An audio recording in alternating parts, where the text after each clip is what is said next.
So I mentioned those two police officers who were like under control of the Martians, and then they blow up a building, and then they're both killed by the Martians because they've done their duty or whatever. And then another police officer is like radioing to his superior officer, and he's like, "Yeah, they were blown to bits." And I just think that's like a hilarious way to talk about the death of like two officers that you probably knew pretty well and worked with for a long time. And this guy just emotionlessly is like, "They were blown to bits." I burst out laughing at that. I love that.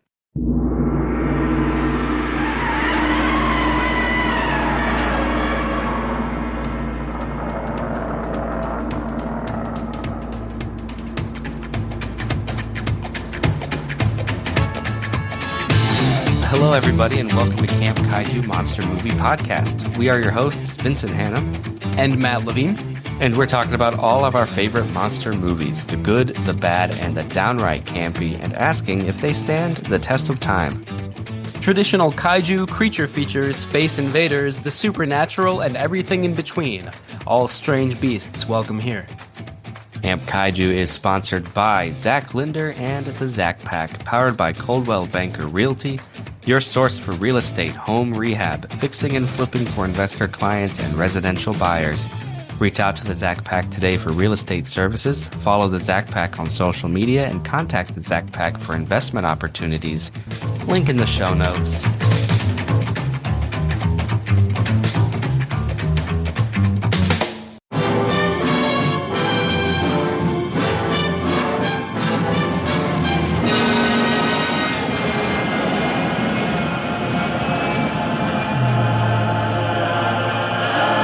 Gee whiz!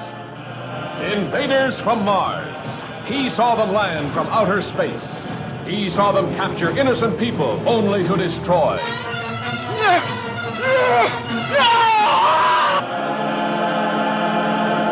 Father turned against son.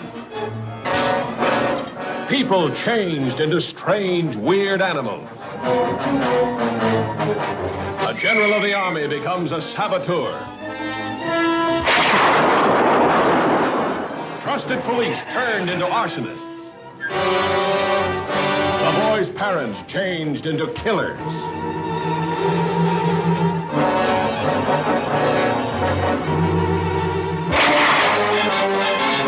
But nobody's getting anywhere out there. Nobody can locate anything. Anybody. The Martians. We've got to stop them. Invaders from Mars, capturing humans at will for their own sinister purposes, turning them into diabolical instruments of destruction.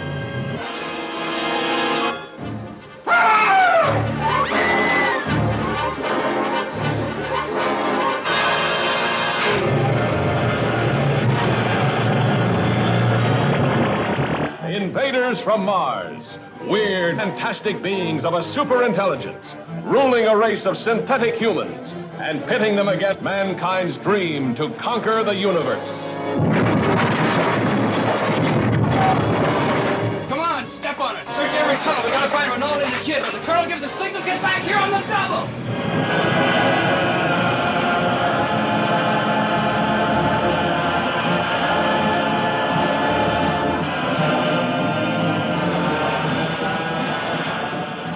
Matt, we have some space invaders on the show this week. We do indeed, like the prototypical space invaders we're going to be talking about tonight.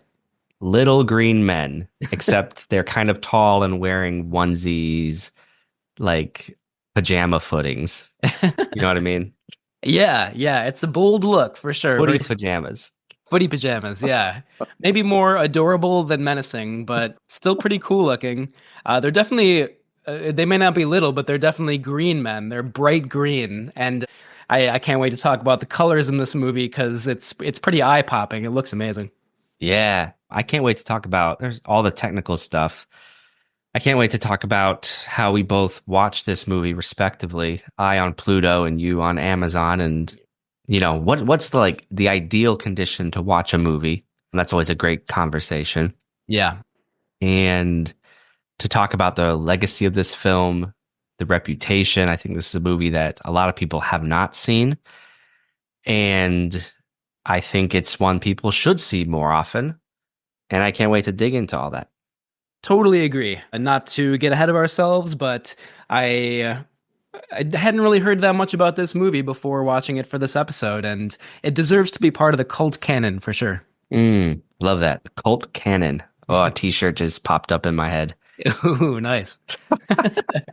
A t-shirt shot out of a cannon, like a t-shirt gun, you know? A Camp Kaiju t-shirt gun. The Camp Kaiju cult cannon. T-shirt gun. Whoa, what acronym would that be?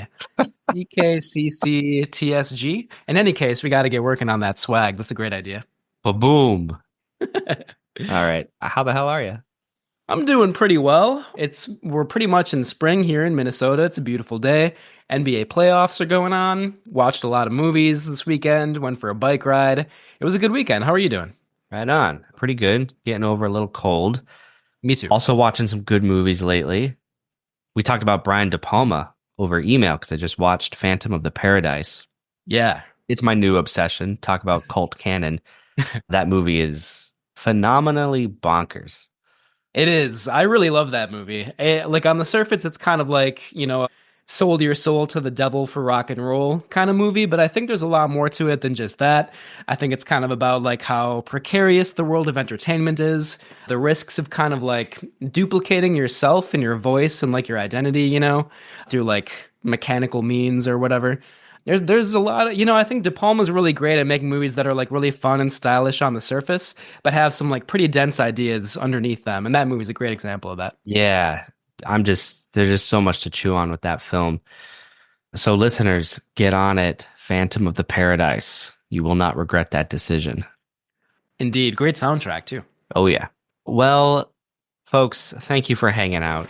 Please rate and review wherever you listen. Spotify, Apple, that's another podcasting app. So I've heard. You can also send us listener comments at campkaiju@gmail.com or our Instagram page at camp_kaiju_podcast. Or if you'd like to be a featured voice on the show, go ahead and do it. Leave a voicemail at 612-470-2612 and tell us about your favorite monster movies and memories. Go ahead and check out our website, campkaijupodcast.com. Subscribe to that, and you will get more reviews and special content. You can check out our merch store. No t-shirt cannons yet, but we have a guy working on it, and that is campkaiju.threadless.com. Of course, the best place to go is patreon.com/campkaiju.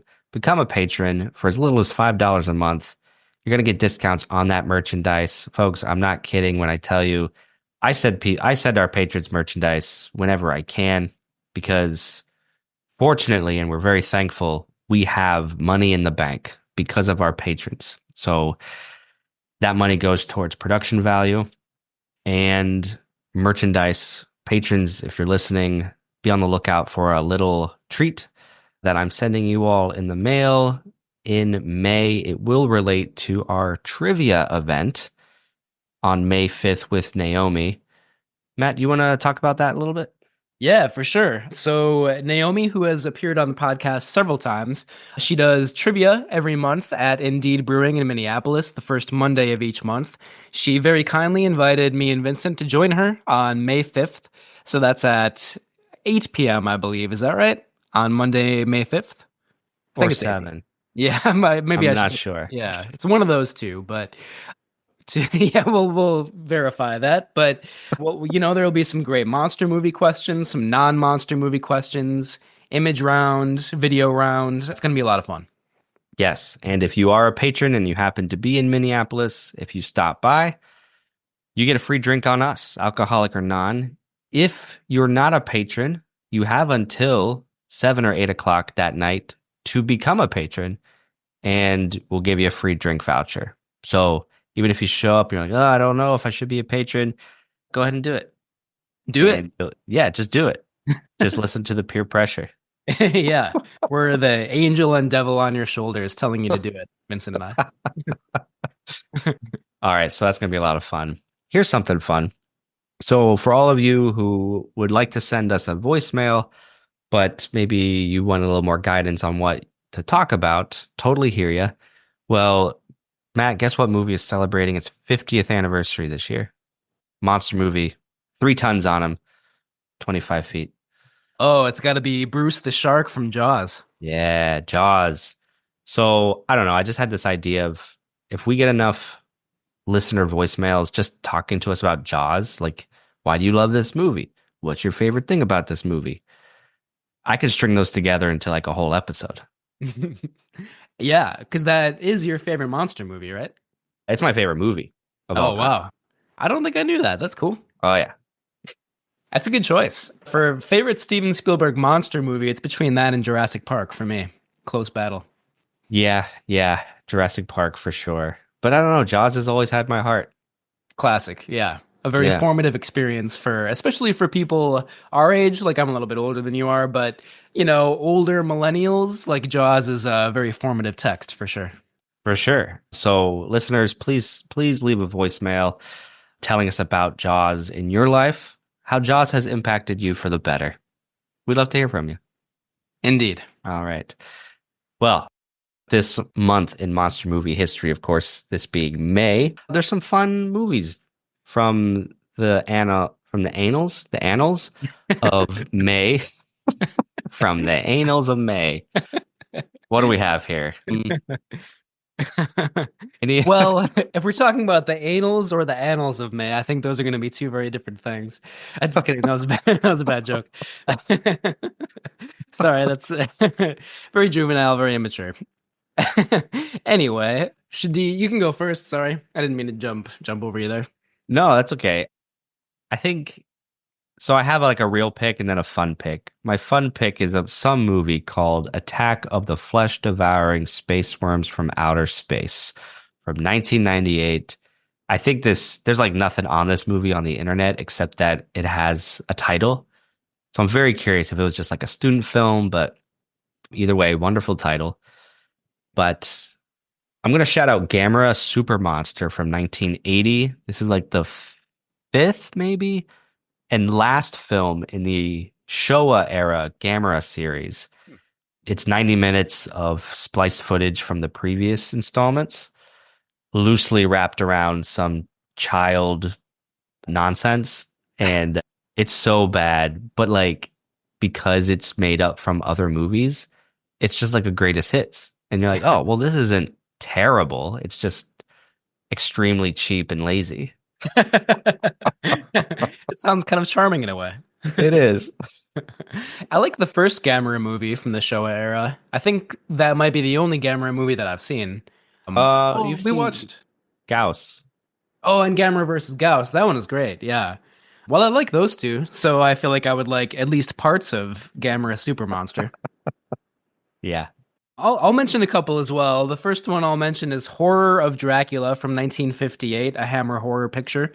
To be honest, I don't love all of the Hammer horror movies. Some of them, on the subject of being kind of cheap and quick and lazy, I think some of the Hammer horror movies like fit that bill. Some of them seem a little bit like rushed into production, but Horror of Dracula is a classic of that studio. Christopher Lee is fantastic as Dracula. Really like artificial sets, great colorful cinematography. So that movie's a lot of fun, very campy. The other one that I'll mention is Dog Soldiers from 2002, a really great werewolf movie.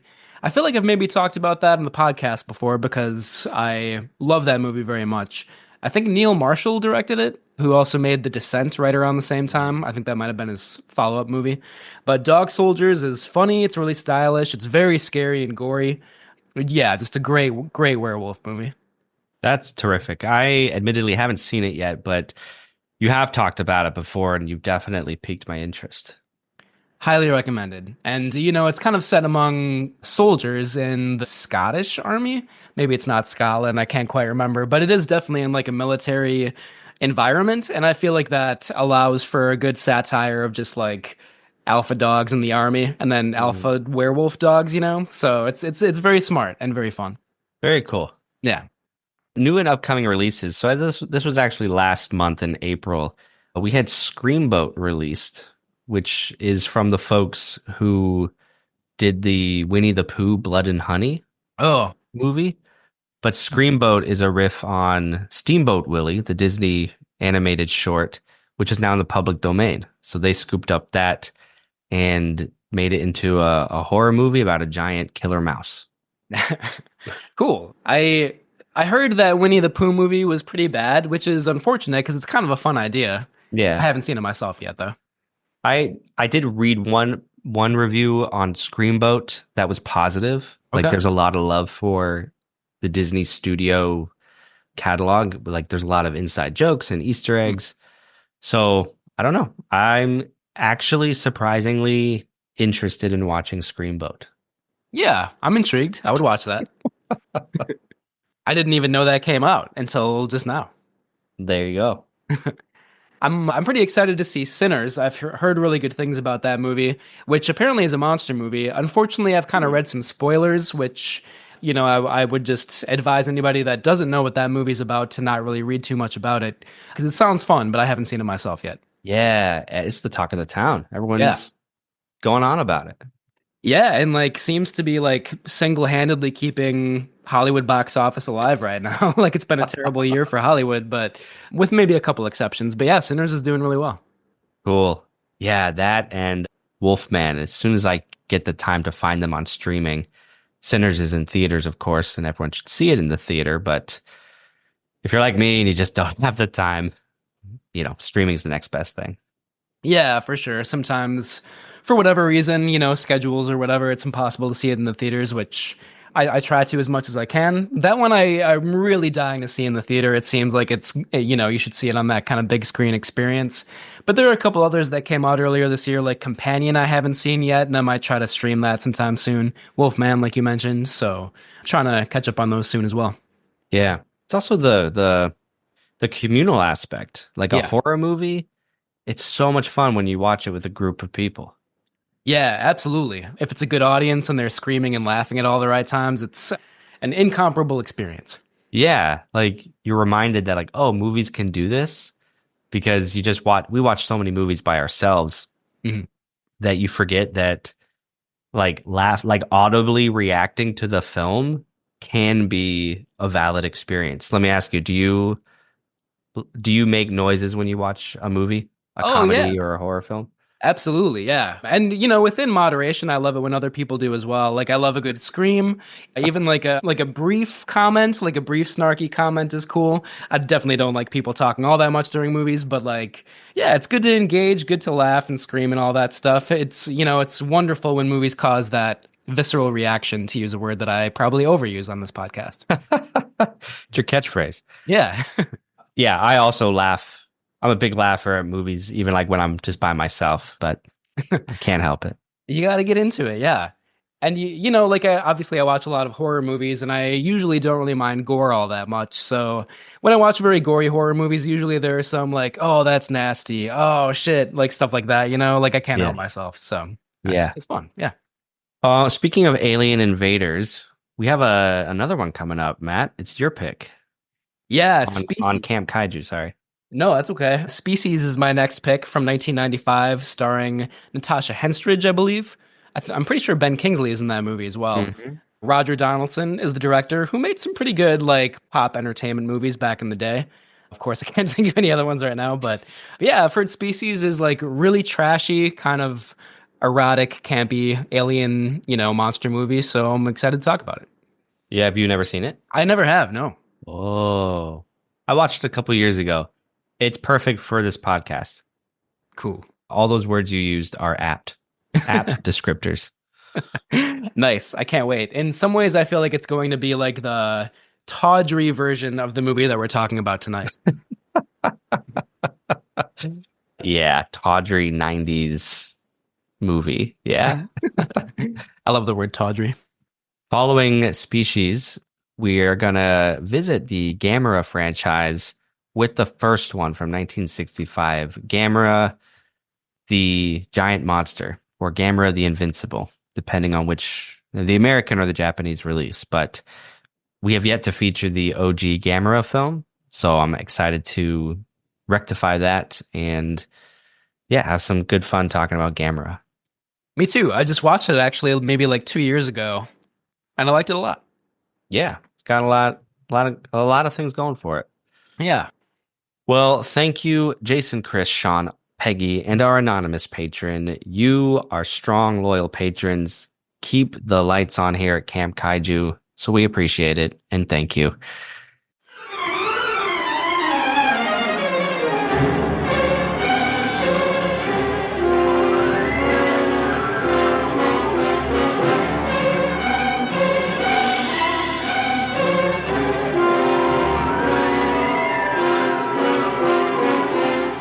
This could be the beginning of the end for the human race.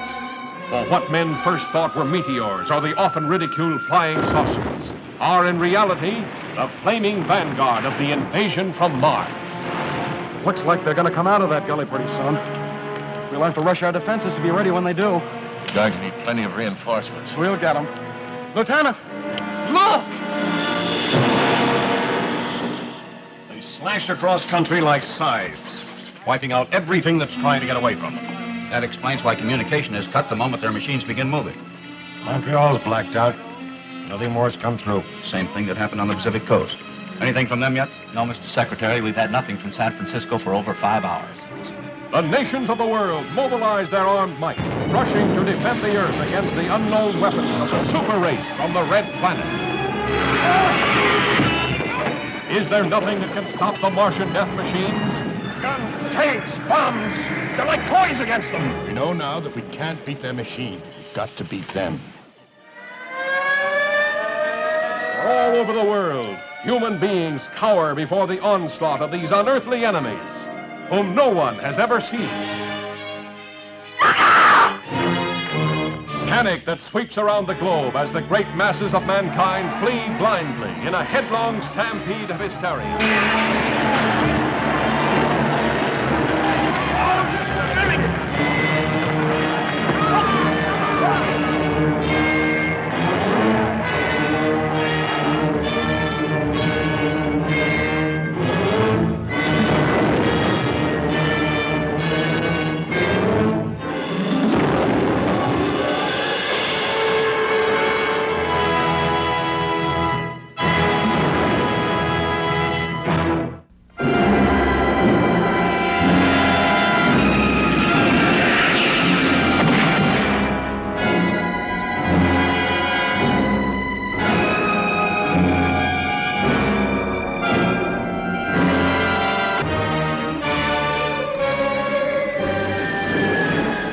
Yes, it came from outer space to fill the world with terror, to bring you unforgettable suspense.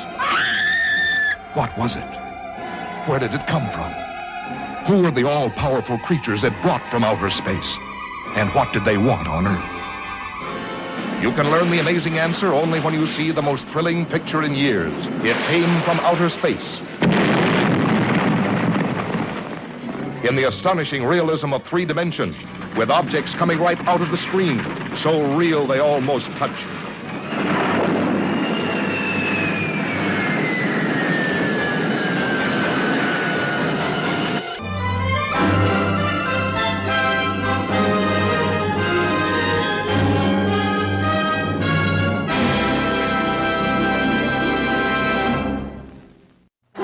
Stop! Will you tell these fools I'm not crazy? Make them listen to me before it's too late! Listen to me. Please listen.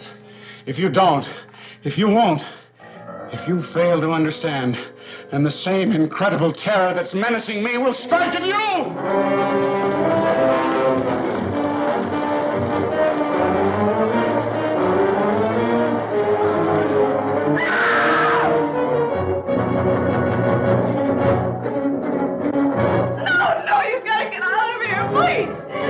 They come from another world, spawned in the light years of space, unleashed to take over the bodies and souls of the people of our planet, bringing a new dimension in terror to the giant super scope screen.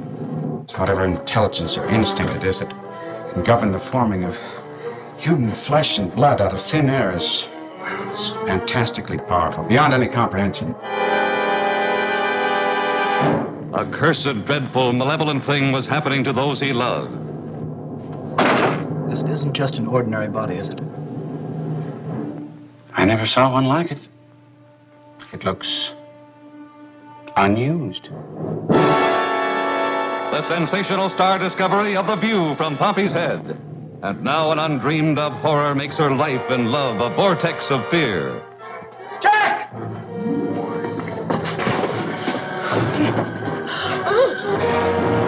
Miles, where do they come from? I don't know. Suddenly, while you're asleep, they'll absorb your minds, your memories. I don't want any part of it. You're forgetting something, Miles. What's that? You have no choice. From city to city, an incredible hysterical panic spreads. As the unimaginable becomes real, the impossible becomes true. Stop and listen! Stop and listen to me! Listen! Listen! Listen to me! They're not human! Can't you see? Everyone! They're here already! You're next!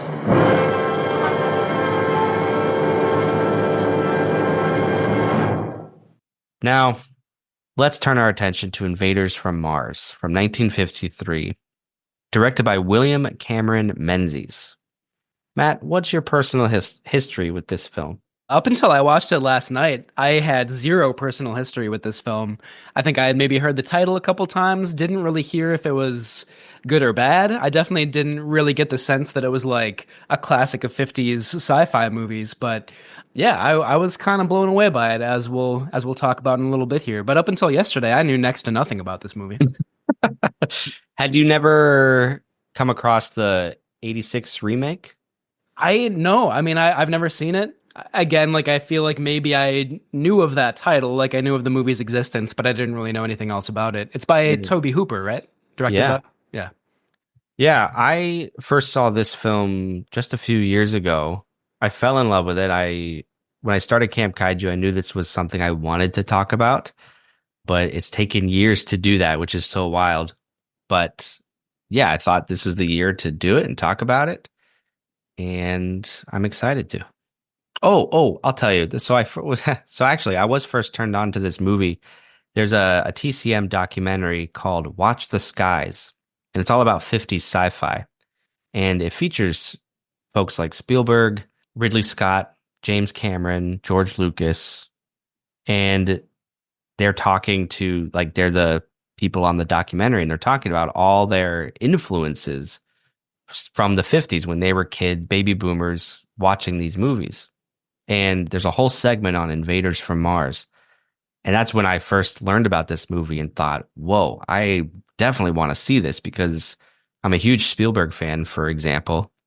And when you watch Invaders from Mars with its child protagonist, you're instantly reminded of a Spielberg film, I think, and how he focuses on children in almost every one of his science fiction monster movies.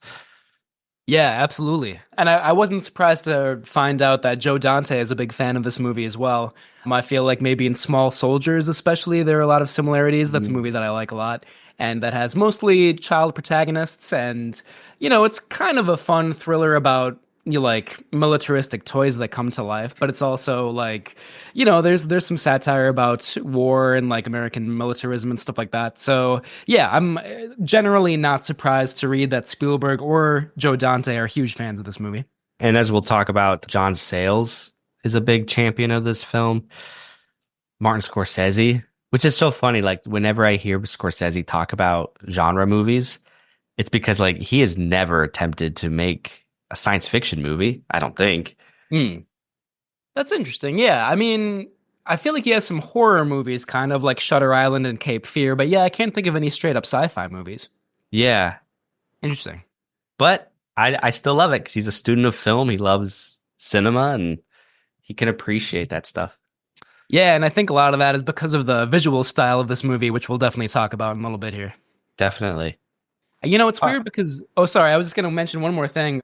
I read this book a while ago called Army of Phantoms by Jay Hoberman. It's a really great book of film history and like social analysis. Jay Hoberman is one of my favorite film critics of all time. And Army of Phantoms is all about American sci-fi movies from the 1950s and how they're allegories for, like McCarthy witch hunts, the communist era witch hunts, like themes of conformism and like post-war prosperity and things like that.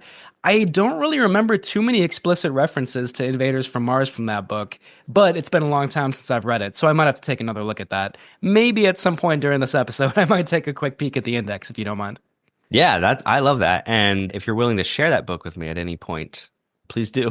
Yes, absolutely. I'm surprised it hasn't come up yet. I just thought of it right now, but I feel like we don't often talk about 50s sci-fi as much as I think we should on this podcast. Yeah, you're right. I think Them is one of the few exceptions. Yeah, like for American sci-fi at least, because of course we've talked about a number of Godzilla movies and whatnot, but yeah, not too many American sci-fi movies from the 50s up until right now, I guess. I guess not, but I just love so many of these movies. The Thing from Another World, Invasion of the Body Snatchers. Yeah. It Came from Outer Space. The Day the Earth Stood Still. The Day the Earth Stood Still. Yeah. Which I revisited. Have you seen that one recently? It's been maybe like 3 years, but I do love that movie. Oh, like I'd seen it as a kid and I was like, yeah, okay, I get it. But I watched it like 2 years ago. I think I was gobsmacked by the end. I was like, what? That's like a near perfect film. I can't say enough about that movie. Totally agree. Yeah, very well directed by Robert Wise. We did talk about The Beast from 20,000 Fathoms recently, which I like a lot. Yeah, that's true. The Amazing Colossal Man. Yeah. Throwback. Yep. We've talked about a couple like shrinking or expanding people movies. I know that's one of your favorite subgenres. Yeah. Well, we got to talk more about 50s sci-fi. For sure. We interrupt this program to give you a bulletin just received from one of our naval units at sea. A large object traveling at supersonic speed is headed over the North Atlantic toward the east coast of the United States.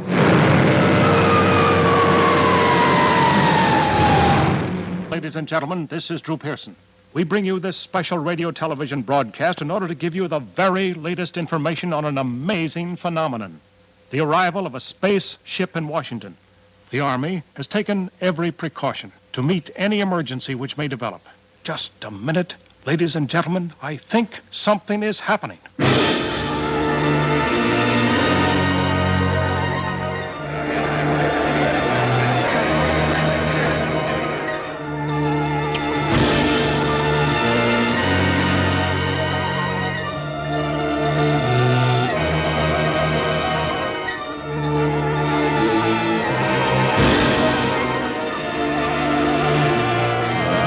I came here to give you these facts. But if you threaten to extend your violence, this earth of yours will be reduced to a burned-out cinder.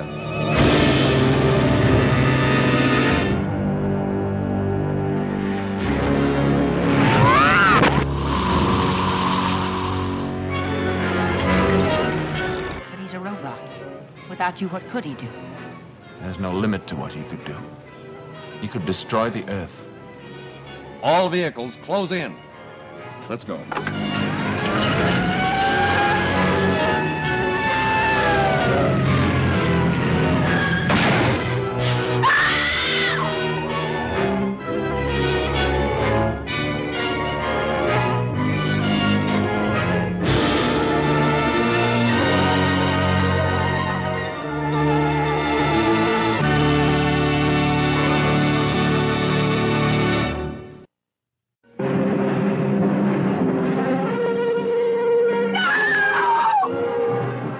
She's a girl who loved a man.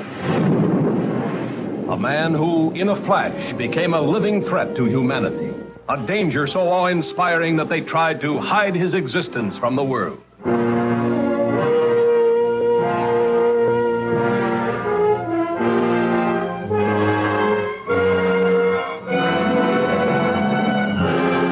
What happened? What made him grow? Glenn Manning is growing from 8 to 10 feet a day.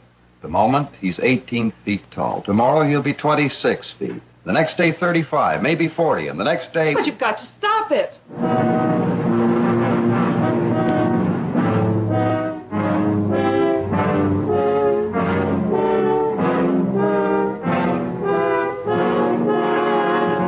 I don't want to grow anymore. Day and night, scientists search, trying every experiment their brilliant minds can conceive. Finding the expected, the unexpected, and the shocking. For the immeasurable power of this ever-growing mammoth portends a fate that terrifies the universe. Drive it in hard. We have to penetrate the bone in the first ejection. Ready? Look out, he's reaching down. We want to help you to get well. Manning's disappeared, Eric. We can't find him anywhere on the grounds. Police Chief Benson has asked me to tell you to stay in your homes. Stay in your home. A man once loved by a woman, now feared by the whole world. A 60-foot giant in the streets of Las Vegas.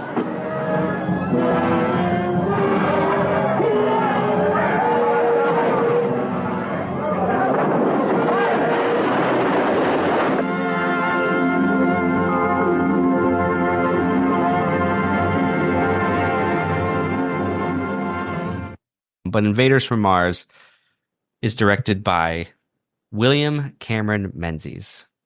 Little did I know, he's one of the most celebrated figures in Hollywood history. Yeah. Did you know anything about him beforehand? Yeah, I maybe didn't realize the full extent of how influential he was, but I knew that he was a great production designer.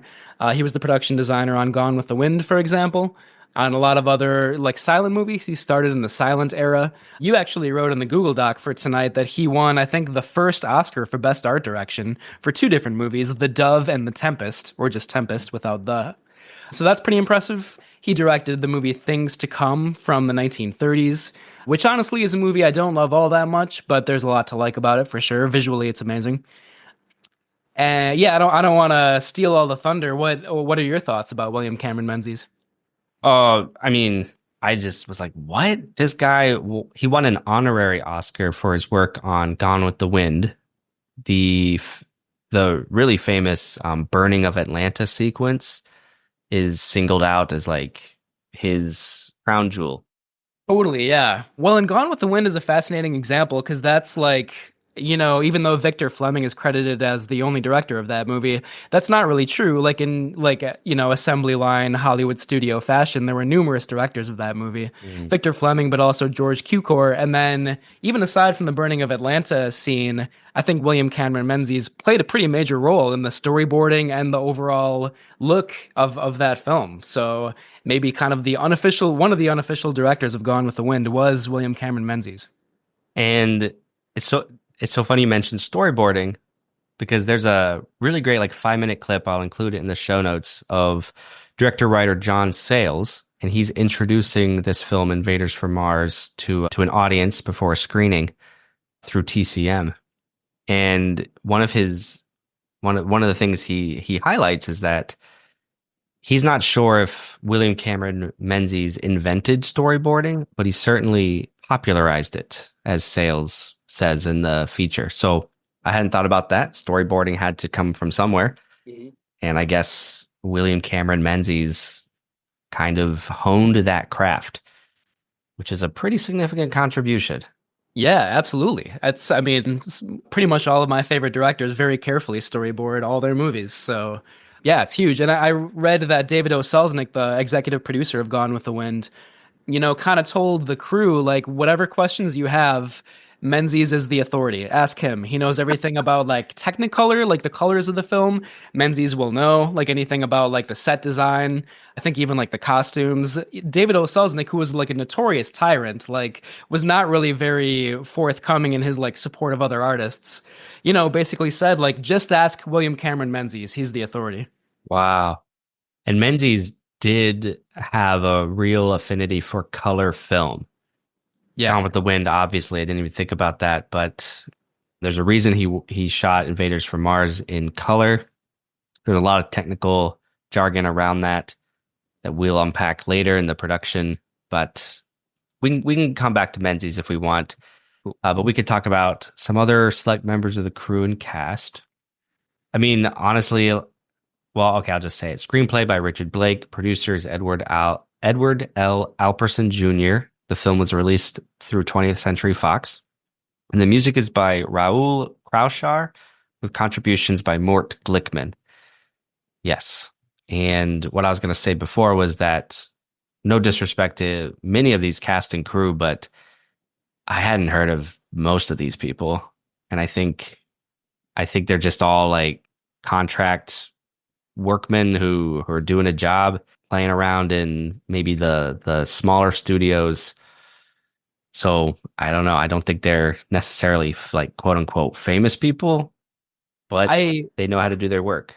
Yeah, absolutely. I do want to shout out the cinematographer though, John Seitz. Yes, thank you. Yeah, does incredible work on this movie, and he was actually a fairly well-known cinematographer. If you can bear with me for 1 second, I'm just looking up some of his most well-known movies because he did a lot of really great films. He did wonderful cinematography for a lot of movies, which I'm trying to find right now. Sorry.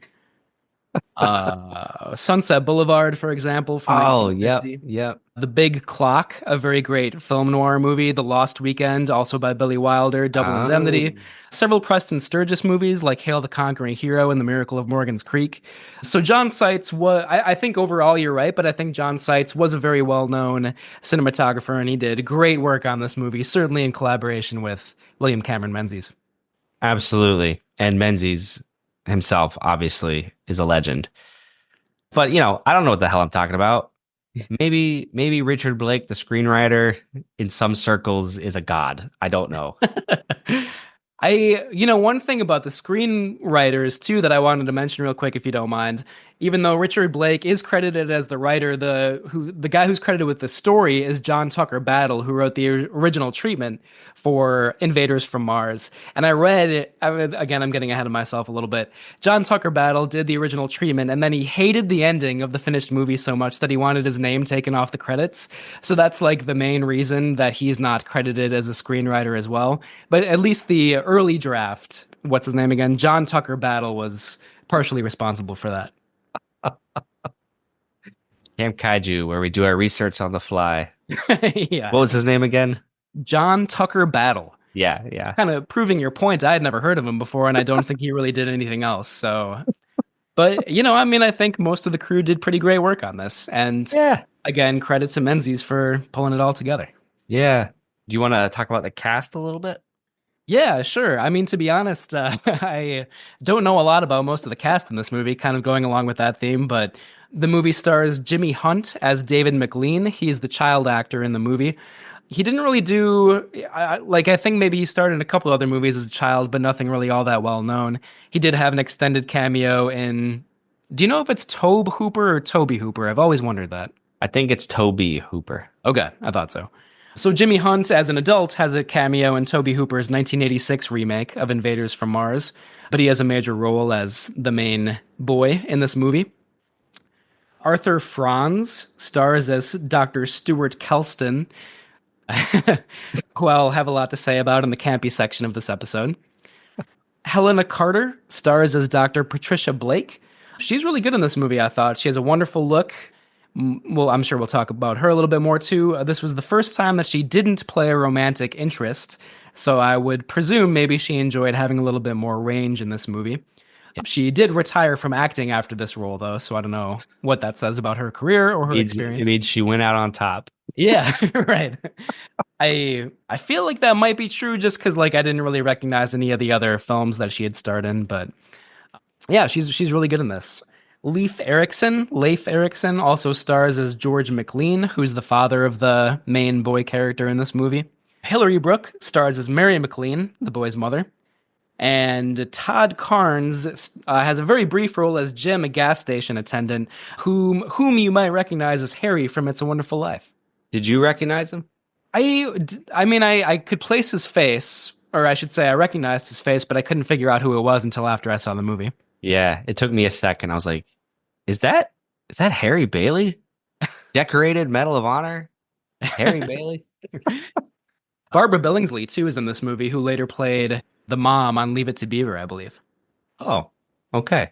And she's in Airplane. She's the woman who speaks jive in that movie. I didn't know that. That's great. I have to shout that out. There are so many actors in this movie, supporting, actors who just had long careers as supporting and character players. I only named kind of the main cast, but that doesn't surprise me that one of these actors showed up in Airplane. Yeah. 20 years later. Right. Yeah, it's always fun when you can spot faces that you recognize from other movies and TV shows and whatnot. Yeah. We'll probably talk about this more. What did you think of Jimmy Hunt as the boy David McLean in this movie? I think he's pitch perfect. Okay. As just a gee whiz kind of boy. Jimmy Hunt, he's 86 years old now. I don't know if he's still active on the convention circuit, but he certainly was for a long time. I'm debating on sending him like an 8x10 still from this movie because I think you can send him fan mail and he would autograph something. Oh, cool. I think you definitely should do that. Should I? I mean, I think so. That sounds fun. That would be fun. Doesn't cost me anything but the postage and the print. Yeah, I'm sure he would like to see that.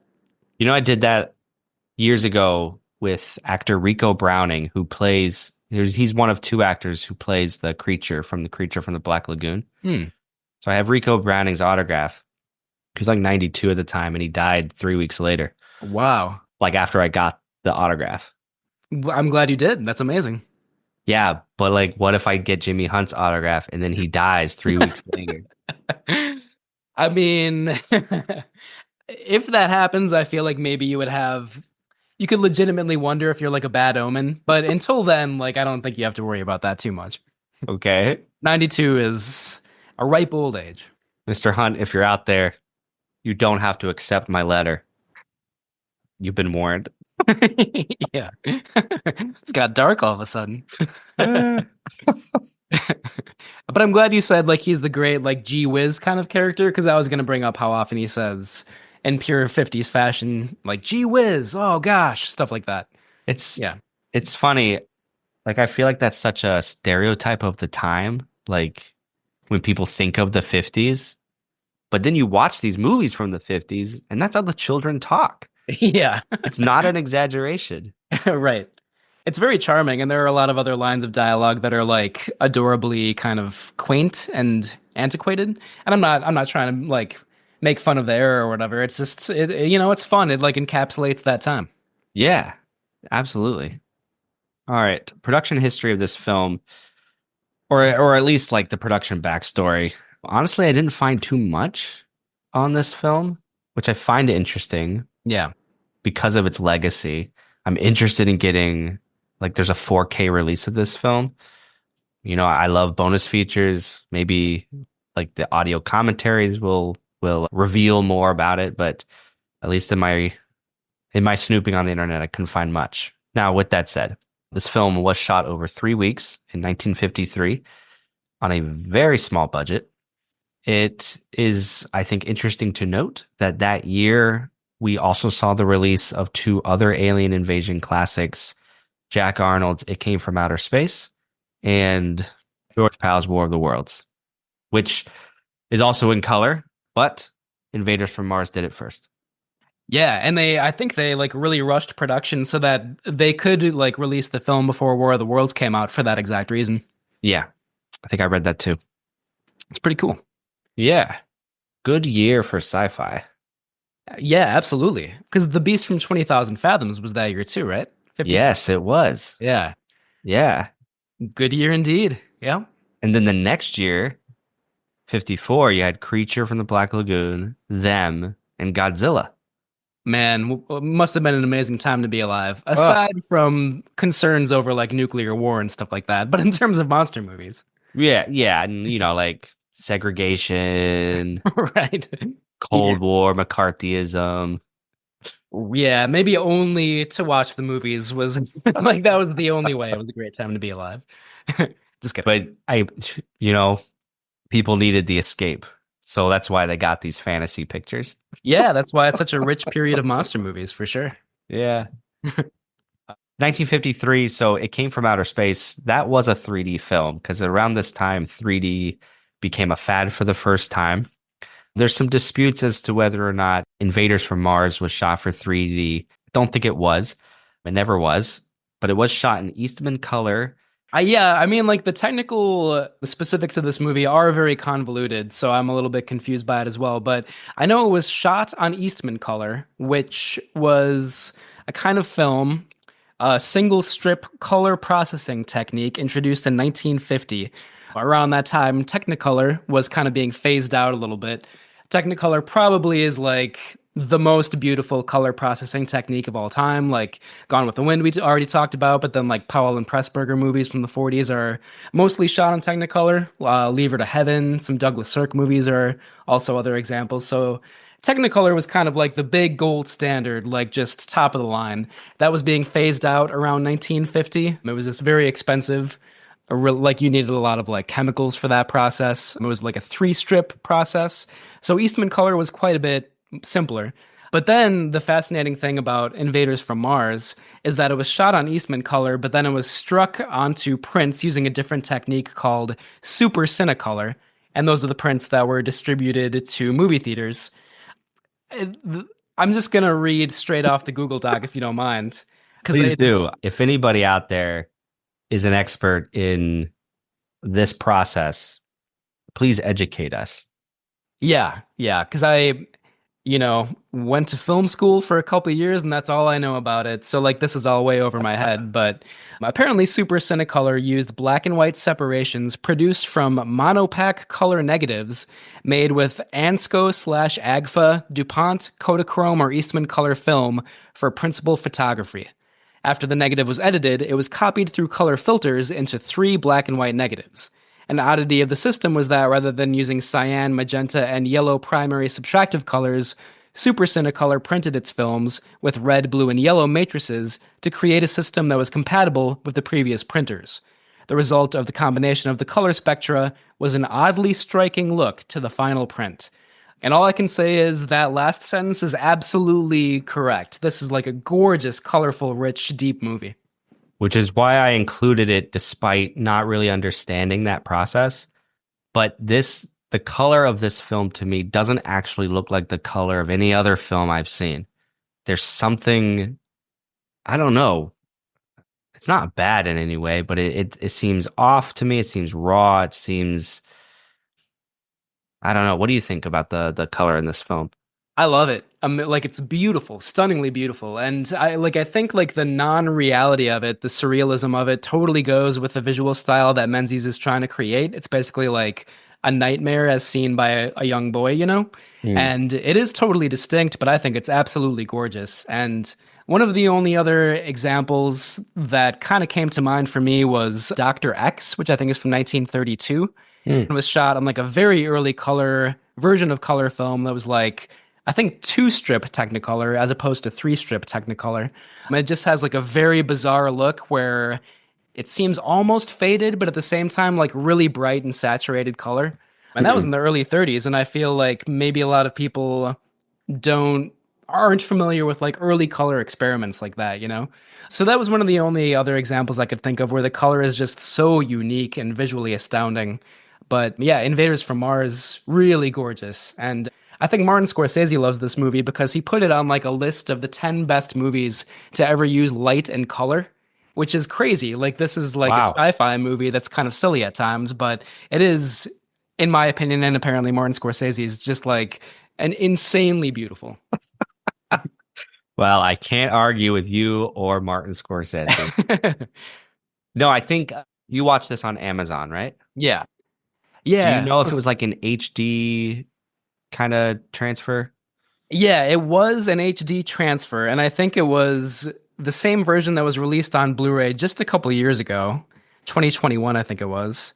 2022, Ignite Films put out a new Blu-ray with a gorgeous 4K restoration. I'm reading off of a review right now, and I think that's the version that's also on Amazon Prime, and it looked really great.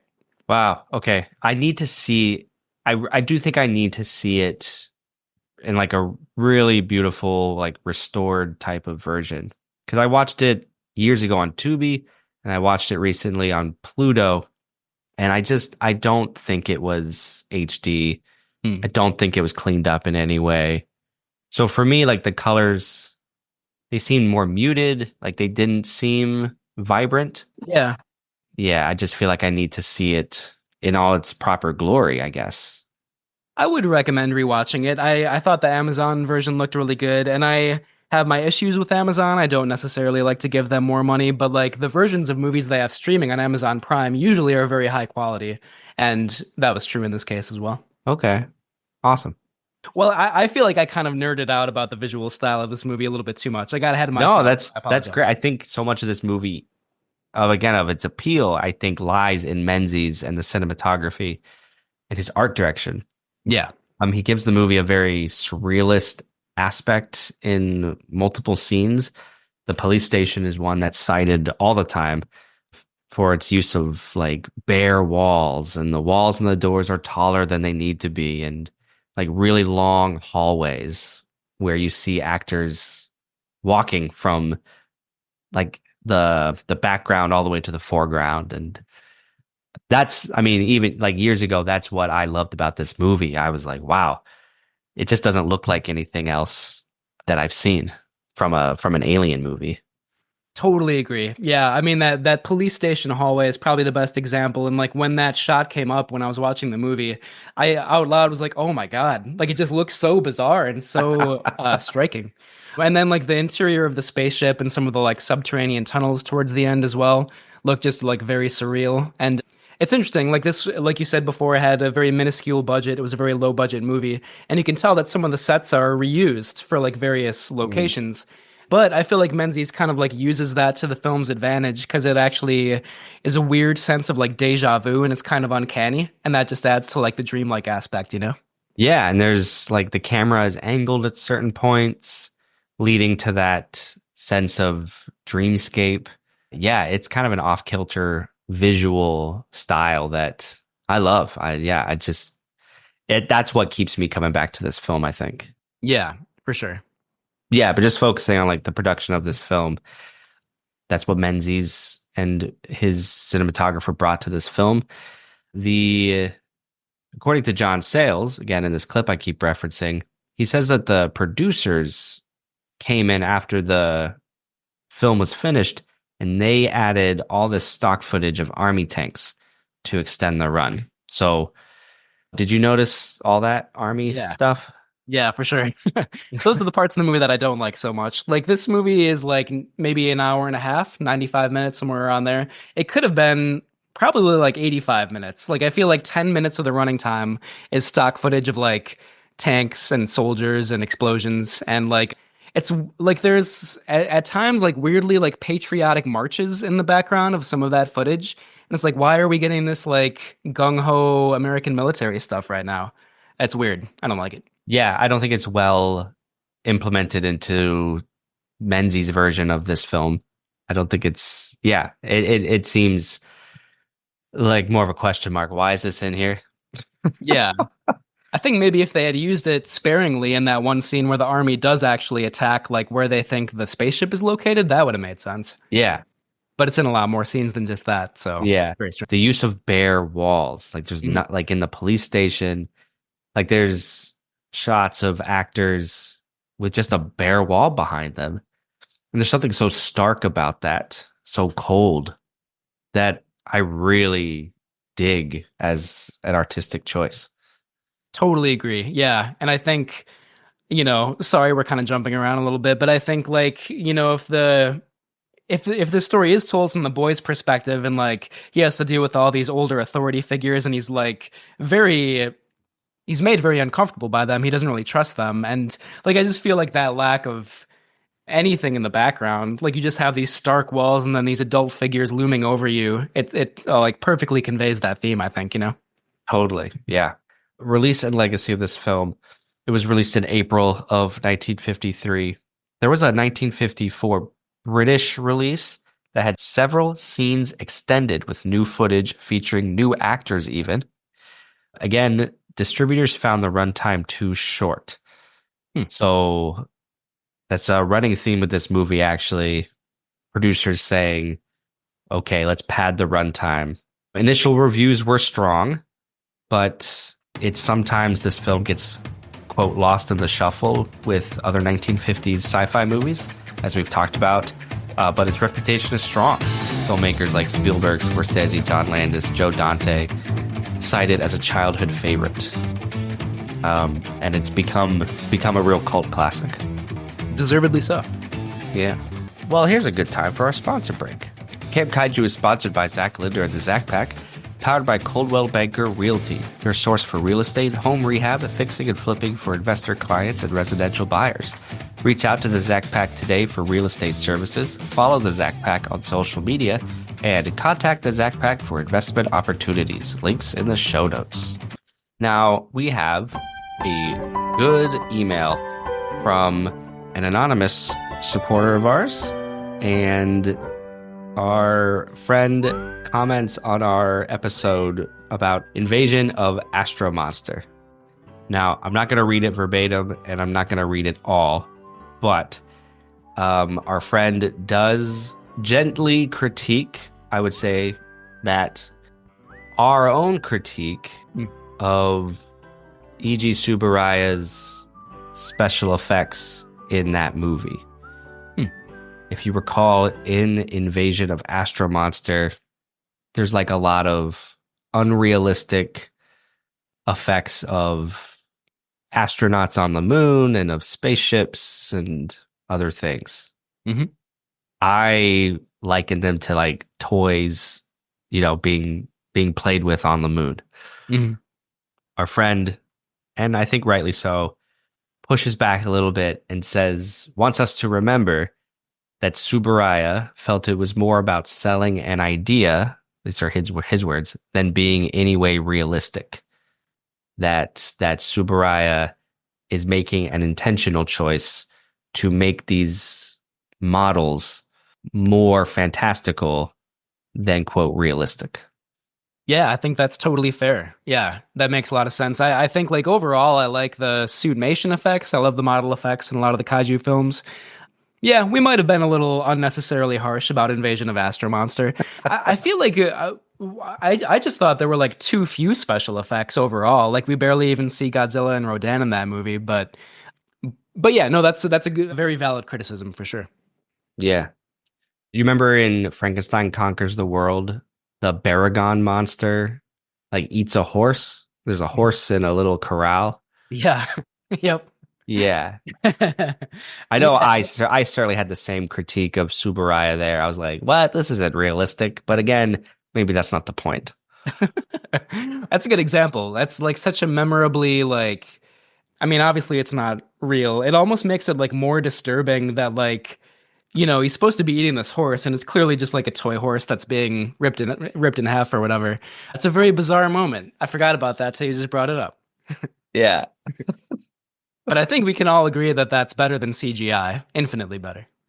I will give you that. Yeah. I would say so anyway. Well, thank you, our anonymous friend, for writing in. Others out there, please send us an email at campkaiju@gmail.com letting us know your thoughts about Invasion of Astro Monster, Invaders from Mars, or Jaws. Leave us a voicemail, please. Tell us about Jaws. You got a couple months to do that. I'll try to get that episode, if I get voicemails, sometime in the summer. Matt, did you know Peter Lorre has a growing lilac in his room, which I think is across the hall from your room? I did not know that. I thought I could detect a faint whiff of floral bouquet coming from his, his tiny little dungeon there, but I did not know that, no. Yeah, I mean, next time like he's out of the house, don't tell him I said this, but check on it. He says it's starting to like emanate like a glow, like a radioactive glow. It might be getting bigger for all the wrong reasons. I don't know. Just check in on him. All right. I'm a little scared. It might be like a Little Shop of Horrors scenario, I think. I think so, but he's never seen that movie, so I don't know if he knows what he's getting into. Yeah. Oh man, poor Peter. All right. I'll check on his safety as well as the lilac as soon as I can. Okay. Thank you. We look out for each other here, listeners, at Camp Kaiju. But Peter Lorre is going to talk about the 1944 movie called Bluebeard from PRC or Monogram Pictures. Don't remember which, but it stars John Carradine. He's a serial killer / puppeteer. And this movie actually has quite a reputation. Have you heard of Edgar G. Ulmer? Yeah. Yeah, he directed this movie. That sounds great. I'm very excited to hear Peter's thoughts about that. Edgar G. Ulmer also directed Detour, which is a great film noir. Yeah, so I'll let Mr. Lorre dish on all that, but yeah, interesting stuff coming up. Cool. Thank you, Peter, as always. Dankeschön.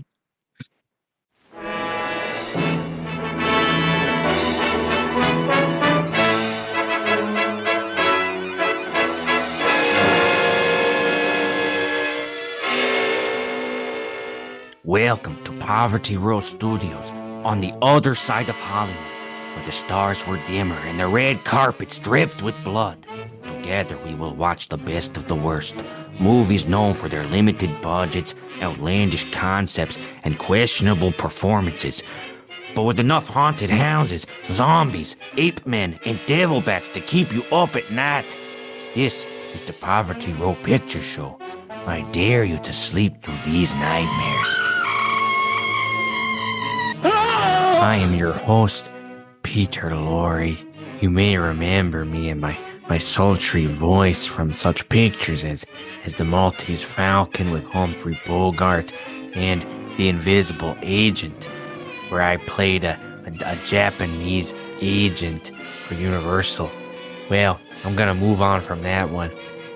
This week on the Poverty Row Picture Show, we review a film called Bluebeard from PRC, starring John Carradine as a traveling puppet master who abducts and murders unsuspecting women in the streets of Victorian Paris.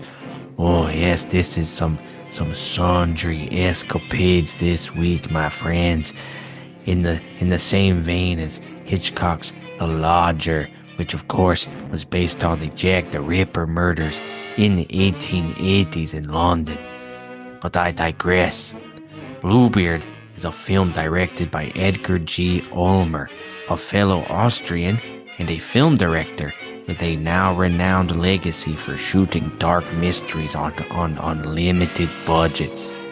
He directed 1934's The Black Cat for Universal and allegedly worked on the classics The Golem, Metropolis, and Now, I starred in the latter picture, and these rumors are unconfirmed.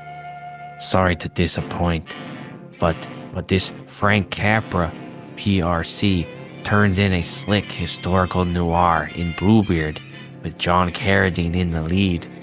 Now, Carradine at this time was known for his powerfully intimidating screen presence in horror films, and in this one he looms over his co-stars with a steely glare, and when he laughs, you are deeply unsettled, for you know his character is merely playing a part, and that the young ladies do not stand a chance.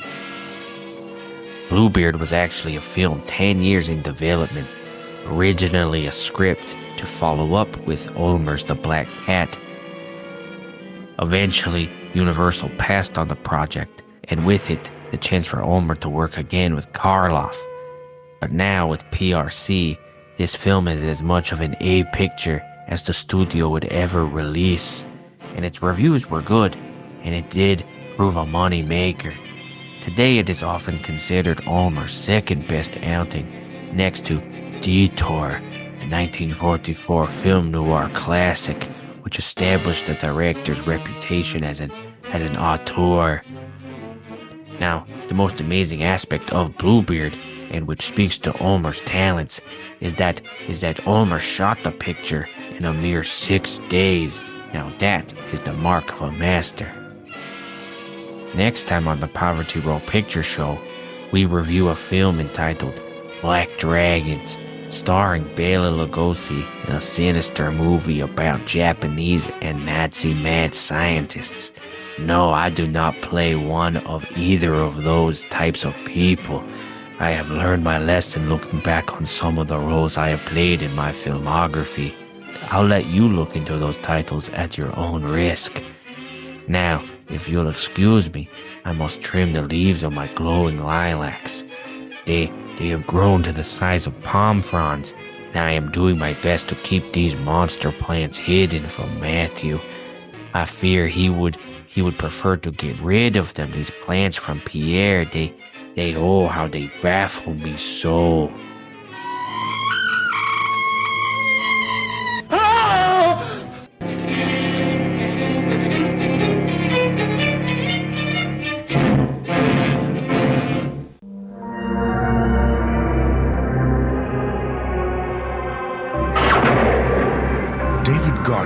Just woke up to a nightmare in his own backyard. But no one will listen. It landed right back there, right no one will believe. I told you he needs psychiatric help. And soon, no one will be left. Dad? Are you okay, Dad? Fine. Because something strange is happening to the people of Willow Creek. Everything's fine now. And David Gardner is about to find out why. David! I'm gonna find my mom and Dad! I'm back! David Gardner?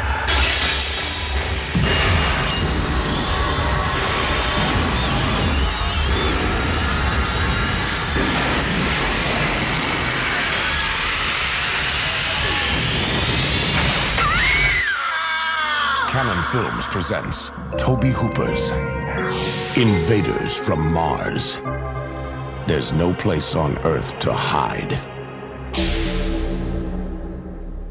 All right, back to Invaders from Mars. I think there's a lot of themes in this movie. I think it wears its themes on its sleeve, on its big green footy pajama sleeves, which is really nice. I appreciate that, actually. Yeah. Me too. We can rely on 50s American sci-fi movies for that. Oh, ain't it the truth? I think the big one is, like, for me, anyways, I was getting a real sense of like societal paranoia. Like, you can't trust your neighbors. You can't trust the little girl on the street. You can't trust the cops because, let's be honest, maybe they're Cold War spies. Maybe they're Soviets. I don't know. But this movie came out at the height of the Red Scare, McCarthyism, and like a lot of 50s sci-fi, I think it really evokes that theme of paranoia. Yeah, absolutely. I think, at first I was like the social commentary maybe doesn't seem as deep in this movie as it is in Invasion of the Body Snatchers, which came out 3 years later, or in The Day the Earth Stood Still, which came out 2 years earlier, I think, if I remember right. But then as the movie went on, I think it's just it's filtering that theme through a different perspective, and that's the perspective of the little boy who, again, just like has to deal with all these authority figures, not only his parents who suddenly turn from these like loving, benevolent figures to just like very harsh, violent even. His father slaps him pretty early in the movie. And then, like you said, like the girl next door, the police chief. Yeah, like I actually grew to really love how like it's a very kind of familiar theme, but it's really filtered through the boy's perspective, and that was kind of unique to me. Yeah. Do you want to talk about anything else?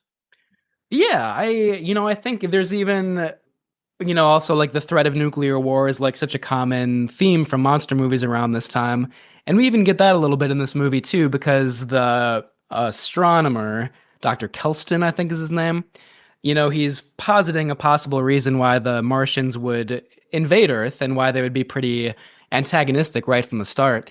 And Dr. Kelston says pretty reasonably, like, well, we're launching atomic rockets into space, and these Martians probably don't like that. They feel threatened, like we could endanger their way of life at any moment.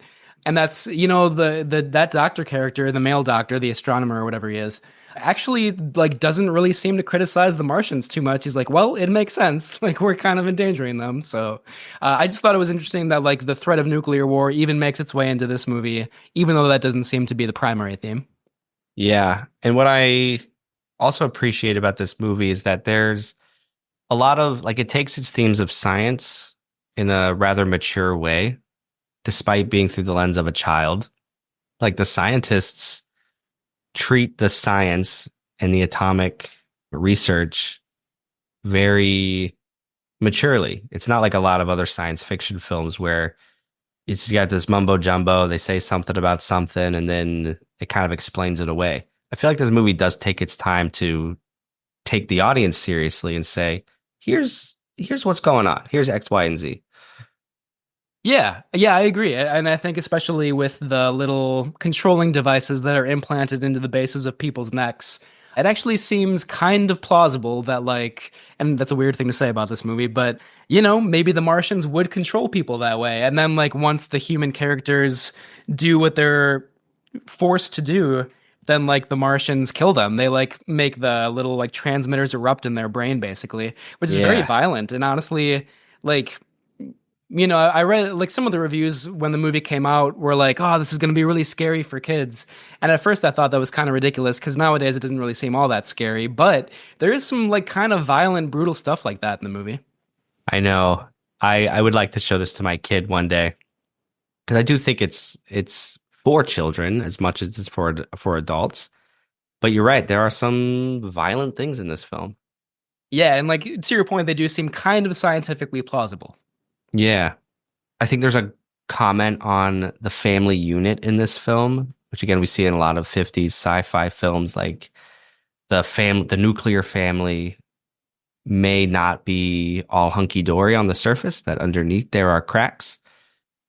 But to see the boy just lose his parents and he can't trust them anymore. His dad hits him right at the top, which I found very effective and like tragic because his dad is, when you first meet him, his dad is like the best dad in the world. Yeah. So nice, so supportive, so just like a nice dad. And then he smacks the crap out of his son.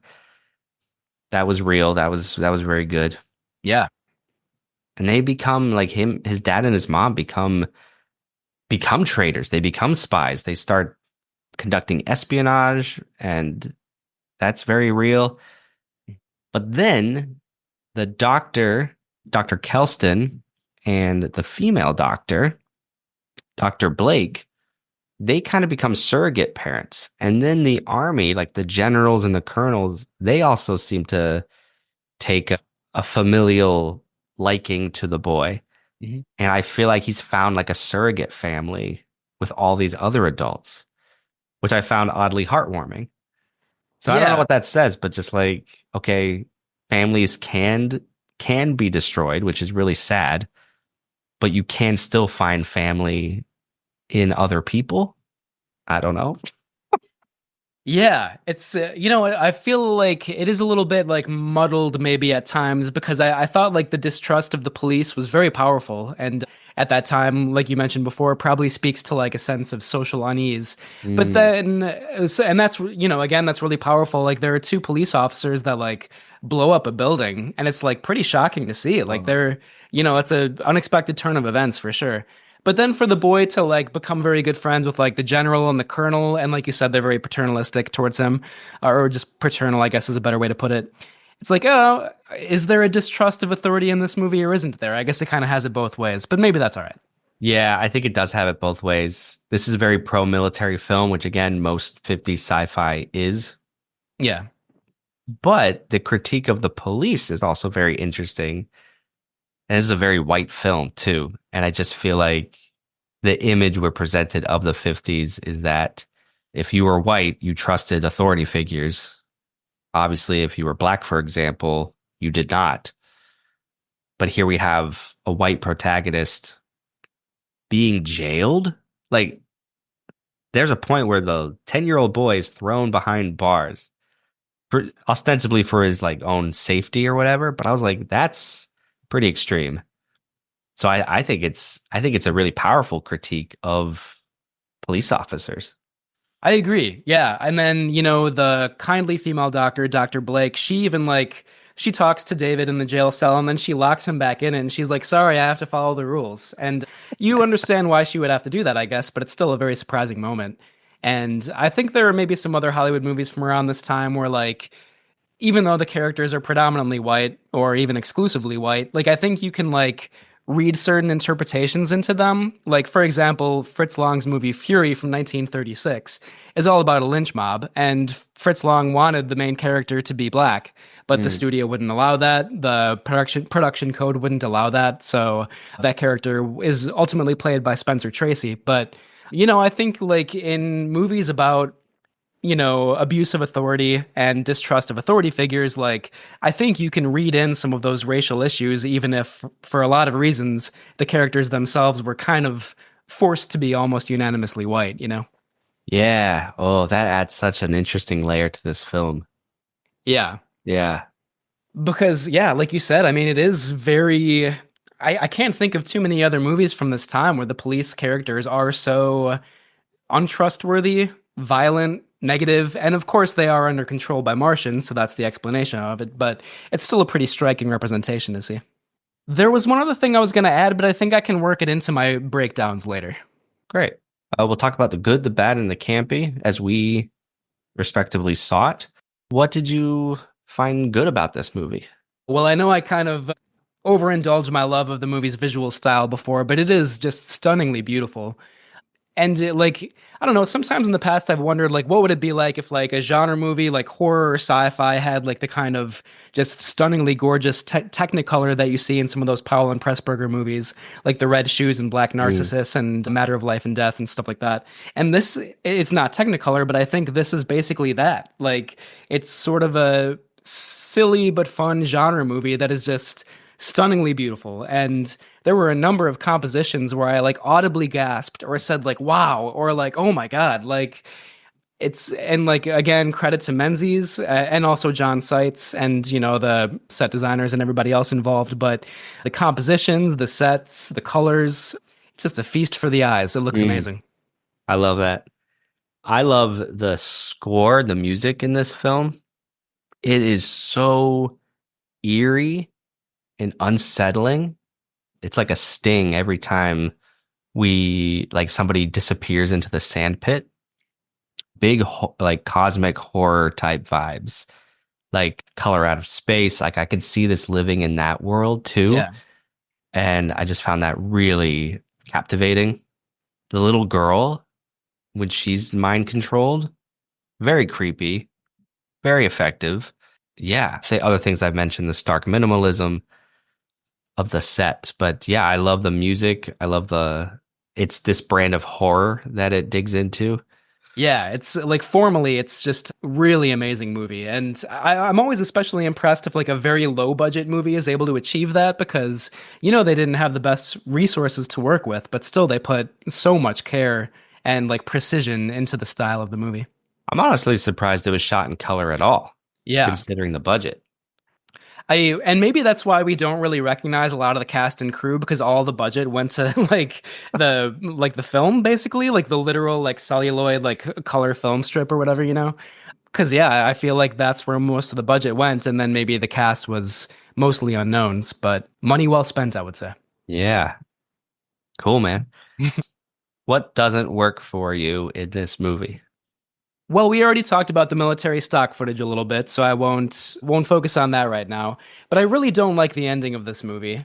And you know, there will be a couple spoilers here, so I'm sorry about that, but it gets pretty close to like the was it all a dream ending, and it's like a little bit more complex in this case because you think it was all a dream, but then like the boy looks out the window and he sees another spaceship crash land, so it seemingly is starting all over again.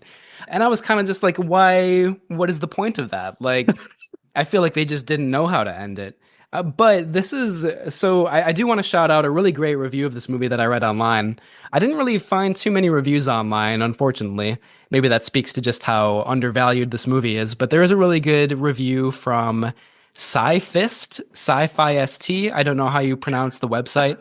I hope it's Sci-Fist because that's kind of a funny name. But this review is by somebody named Jan Voss, Jannewass.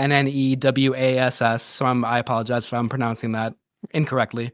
But anyway, this critic says like this is a very Freudian movie. Like it is the boy's dream basically, and like his dream of like his terror that his parents will betray him, will turn on him, and even like his sexual awakening with the Dr. Blake character, who's very pretty and is the first adult figure to actually trust him and take his side, and some other Freudian stuff that comes up. Like the review goes into some depth about that, and it's a really fascinating reading. And I read that review and I was like, all right, well, I guess I kind of understand the it was all a dream scenario, but it still feels like kind of a cop-out ending to me.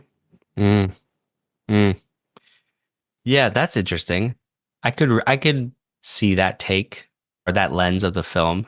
I think that just speaks to the type of movie it is. You can read this movie any way you want. Yeah. Sexual awakening or not. And I think the surreal sets that look very unrealistic kind of add to that a little bit too, you know? Yeah. I don't mind the ending. I just don't think about it. So here's kind of like what I don't. It just doesn't work for me with this film. In addition to, well, it's all the like the tank montages It's like the last half hour of this movie. Dude, Pluto TV has a commercial break like every 5 minutes. And it just Man. totally killed like the viewing experience of this film. Yeah. So that last half hour was a long half hour, tank montages, and then like running through tunnels. And it was such a struggle for me. That's understandable. How do you feel about the design of the Martians themselves? I think they look too cheap. Yeah. I love like the tentacled head in the orb, Yeah. but like the humanoid Martians, I mean, I am making fun of their costumes because I'm kind of like, that's the best you could do. Like, I'm all for like going simple. Mhm. You don't have to give me like 6 arms and, a one eye type thing. Yeah. But like, I don't know. It looks like a better choice could have been made with their costuming. Yes, for sure. Yeah, I mean, you're right. It looks like they're wearing green footy pajamas and they're supposed to they're supposed to be really tall, but then they like lumber through these tunnels and they look honestly just kind of like klutzy and awkward. Yeah. So not very scary. And we really only see them in the last 20 minutes, half hour of the movie. And like, that should be the most intense, scary part of the movie. But even aside from the commercial breaks, I feel like that is when it kind of starts to slow down a little bit. And you know what it is? I think it's the casting of those actors in the Martian costumes because they look like uncles who just like left the bar and then went into this movie. Like they have beer bellies. Like you say, Yeah. lumbering. You're right. They lumber. And I'm like, you should give me someone who looks physically superior. Maybe they've got a lot of muscles. Maybe they look like they could kick my butt Yeah. and not just like they're going to fall asleep on me. That's very well said. Yeah. They are not menacing at all. And that's why it's kind of interesting to read just about all the kids that were frightened by this movie and like the critics who were like, oh, this is a really scary movie. Like parts of it are, like I mentioned before, but like those Martians are not. They're not the scary part of this movie. Yeah.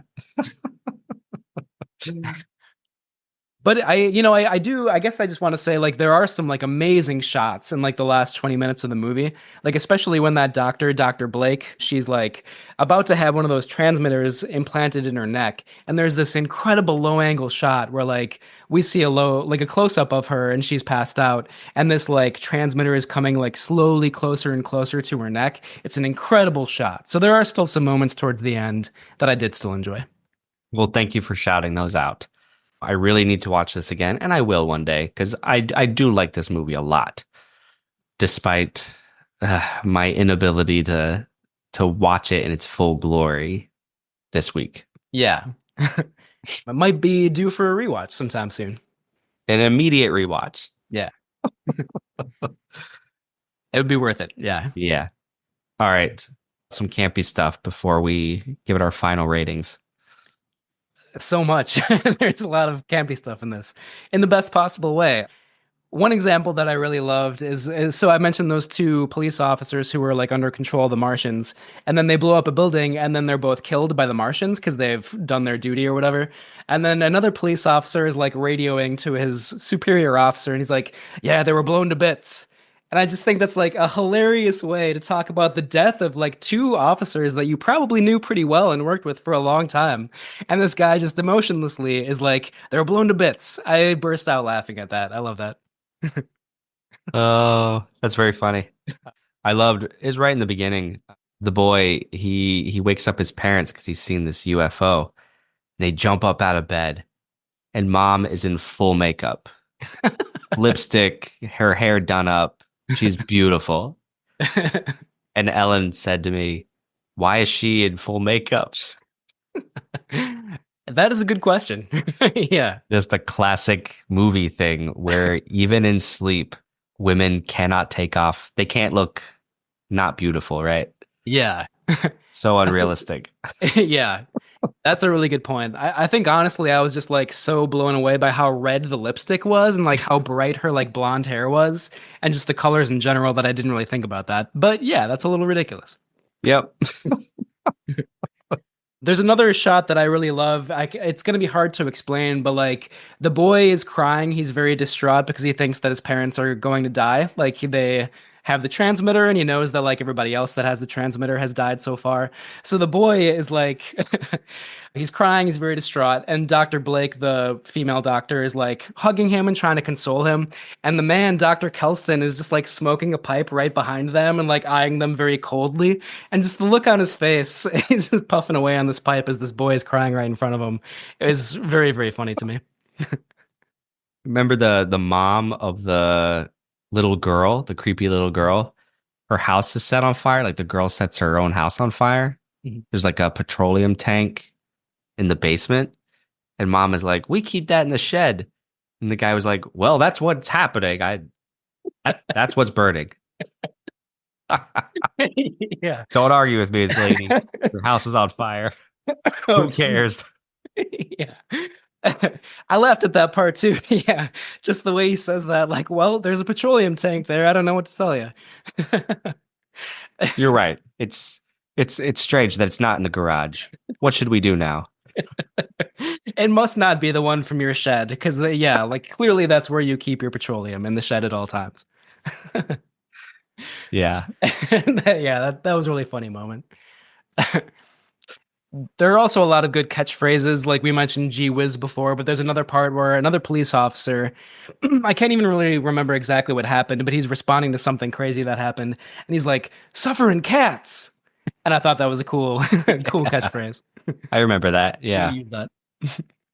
Oh, yeah. There's a lot in this movie, but it still manages to take itself seriously too, which I Yeah, appreciate. totally. It's it's the campy in the best way. This is why we love movies like this. I want to mention one more shot before we move on. Mom and dad, dad has just tried to assassinate the scientist with Oh, the yeah. rifle and he misses. And you see him, this is one of those great shots. He's like in the background of the picture and he runs for like 30 seconds all the way back to his getaway car, which is right in the foreground. And there's no cutting. There's no camera angle other than this one master shot, and you just watch him run for like 30 seconds. Get in the Yeah, car and speed away. I was like, I love this shot. This is amazing. totally. Yeah, that's an amazing scene. Like even the lead up to that when we see the scientist working in his laboratory, but we see him from the outside. So like we're looking through this window and we see like mostly this like big white wall with nothing else. There's just this one human figure kind of like small on screen. That shot is amazing too. Like every part of that scene is great. Yeah. All right. Let us give our final ratings of this film. Let's do it. Take us away. As usual, should I run down our different rankings? Please do. All right. Our highest ranking here on Camp Kaiju, it's a timeless classic. It definitely stands the test of time. Second rating, there may be some antiquated moments, but overall it's great. It stands the test of time. Number 3, it may be historically significant or just fun, but it does not stand the test of time. And our lowest ranking, it is not worth revisiting and definitely does not stand the test of time. Okay. Well, I'll let you go first. Okay. So I'm tempted to give this our highest rating, but I think I'm going to have to say there may be some antiquated moments, but overall it's great. It stands the test of time. I mean, again, just visually, it's astonishing. There are some really compelling themes. It's very entertaining. So much to love about this movie. I think the pro-military stuff and that was it all a dream ending prevent me from giving it the highest score here on Camp Kaiju, but this movie absolutely stands the test of time. It should be better known, and it's just a gorgeous, gorgeous movie. That's so cool, man. I'm so happy you liked it. I never know, you bring a favorite movie, you show your friends, you hope they like it as much as you. And in fact, I think you like it more than me, which is really great. That makes me feel good. Cool. I think this movie has antiquated moments, but it does stand the test of time. I think what prevents me from giving this the highest level is the last third of the film. It does seem like it's just full of extra footage to extend that runtime, which is strange to me when a movie is honestly, this movie should just be 60 minutes. Yeah. But then is that, I don't know. I prefer just a tight 60 minutes of this movie, maybe, but at the same time, what we do get that's strong in this movie is like really strong. Menzies' direction, Seitz's cinematography, the themes of the family and distrust in your parents. It's so heartbreaking. I can't wait to show this to my kid. I hope she's not super scared, but maybe she will be. And in that case, this will get a classic rating because I think this movie, I think we've seen too many things, right? Like I want to watch this movie as a 10-year-old, like Spielberg and all those others. And yeah, I bet we would love it more than we can say. Yeah, totally. I think I'm not really very familiar with some of the old sci-fi magazines, like Weird Tales and Astounding Stories and stuff like that, like retro magazines that were very popular in the 50s. But I feel like this movie maybe is the best cinematic version of stories like that, where like you can imagine a 10-year-old boy just like can't wait to like open up that magazine and read the next alien invasion story. Oh, I love that you brought that up because there's a line I think Mom talks about how her son's reading all those trash sci-fi magazines. Like they directly allude to what you're talking about. Yeah. And I think in that way, this film absolutely taps into what was popular with children at the time. Comic books, horror stuff. Absolutely. Yeah. Yeah. And we kind of talked about this before, but like very cool to imagine Spielberg and Joe Dante and John Landis and John Sayles like as boys loving this movie and going to see it numerous times in the theater. That's great. Yeah. Yeah.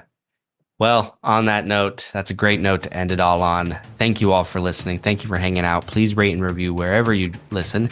You can also share this podcast with a friend, subscribe to our website, send us listener comments at campkaiju@gmail.com, on Instagram. Links all in the show notes. If you'd like to be a featured voice on the show, leave a voicemail at 612-470-2612 telling us about your favorite monster movies and memories, what you think about Jaws, what you think about Invaders from Mars. Please check out our website, campkaijupodcast.com, for more information.